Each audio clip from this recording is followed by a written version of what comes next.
Hey everybody, my name is Daniel Marino and this is Karate Thoughts. So this is a new project I'm starting where I'm just going to make a short video every week talking about a subject that's related to karate. So if you have a question you'd like me to answer or a topic that you would suggest for next week's video, please just leave it in the comments below and I'll read through them, and if there's one that I think would be good to cover, I'll make it and it'll be in next week's video.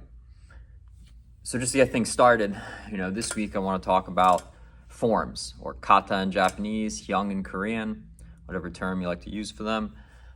They're something that I practice every day, something that I really enjoy practicing, and they're really a fundamental part of karate as a martial art, going back as far as we can look in the historical record. And, there's something that I enjoy going through them. I practice them at home. I practice them with my students. I like to analyze and interpret the movements and to try to, come up with explanations for what their meaning could be and, how they can be used in sparring, fighting, self-defense. There's something that I consider myself an advocate for. I really enjoy doing forms, and I really think that they have a lot of value that they can bring to practitioners. All that said, though, I think that my view of forms is something that's it isn't very typical in the karate world. I see forms as choreographed sequences of poses. And, a practice like that really is not directly related to fighting or self-defense. Fighting, self-defense, these are things that are live. They're always changing. They fundamentally, incorporate some kind of resistance. When you're just going through the movements of these traditional forms, I think they can do something to develop your athleticism. I think that they can be good exercise to some extent, but I don't think that just practicing the movements really does much of anything to improve your fighting ability.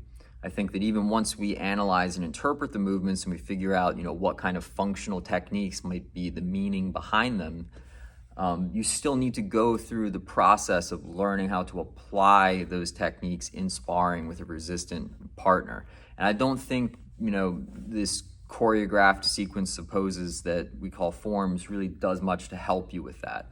I really think it's more just something that I enjoy doing just because it's good for my health, and I like it. I've done them since I was a young child.